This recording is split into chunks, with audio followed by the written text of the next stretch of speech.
మోడీ నేతృత్వంలో భారతదేశం శాస్త్ర సాంకేతిక రంగాల్లో ఇతర దేశాలతో పోటీ పడుతోందన్నారు కేంద్ర సహాయ మంత్రి భూపతిరాజు శ్రీనివాస్ వర్మ. దీంతో వికసిత భారత్ సాకారమవుతోందని ఆశాభావం వ్యక్తం చేశారు. కేఎల్ యూనివర్సిటీలో విద్యార్థులు తయారు చేసిన 3 శాటిలైట్ల లాంచింగ్ కార్యక్రమానికి కేంద్ర మంత్రి శ్రీనివాస్ వర్మ హాజరయ్యారు. కేఎల్ విద్యార్థుల కృషి పట్టుదలతోనే శాటిలైట్ల లాంచింగ్ జరిగిందన్నారు. కేఎల్ యూనివర్సిటీ విద్యార్థుల శాటిలైట్లను లాంచ్ చేయడం గర్వకారణంగా ఉందని అన్నారు. ఇందులో భాగంగా ఆయన స్టూడెంట్స్ ను అభినందించారు. Heavy industries to launch the KL. We should demonstrate, display the dashboards. KL university విద్యార్థులు తయారు చేసిన 3 శాటిలైట్లను లాంచ్ చేశారు. వీటిని ఈసీ మెకానికల్ విద్యార్థులు తయారు చేశారు. ఇవి వాతావరణంలో మార్పులు, పర్యావరణంపై సమాచారం అందించనున్నాయి. 45 రోజుల పాటు గాలిలో ప్రయాణం చేస్తాయని విద్యార్థులు తెలిపారు.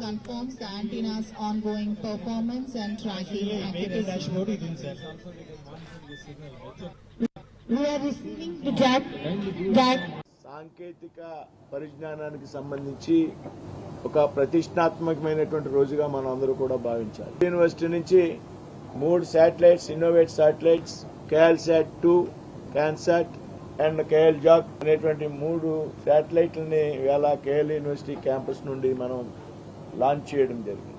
కేఎల్ యూనివర్సిటీ యొక్క విద్యార్థుల యొక్క సృజనాత్మకతను, నైపుణ్యాన్ని, వారి యొక్క నిబద్ధతను కూడా తెలియజేస్తుంది అనేటువంటి విషయంలో ఏమాత్రం కూడా అనుమానం లేదు.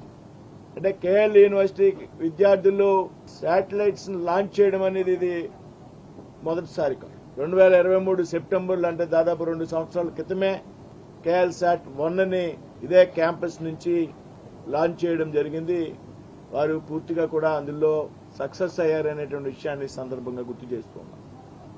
వాతావరణ పరిస్థితులకు సంబంధించినటువంటి వివరాలు కానివ్వండి, అలాగే ల్యాండ్ యొక్క మ్యాపింగ్ కానివ్వండి, అదేవిధంగా ఓజోన్ పొరలకు సంబంధించినటువంటి విషయాలు, అదేవిధంగా హెల్త్కి సంబంధించి కొంత ఎక్విప్మెంట్ని లిఫ్ట్ చేయడానికి కానీ ఉపయోగపడతాయనేటువంటి విషయం ఈ సందర్భంగా మనం అందరూ కూడా గమనించాలి.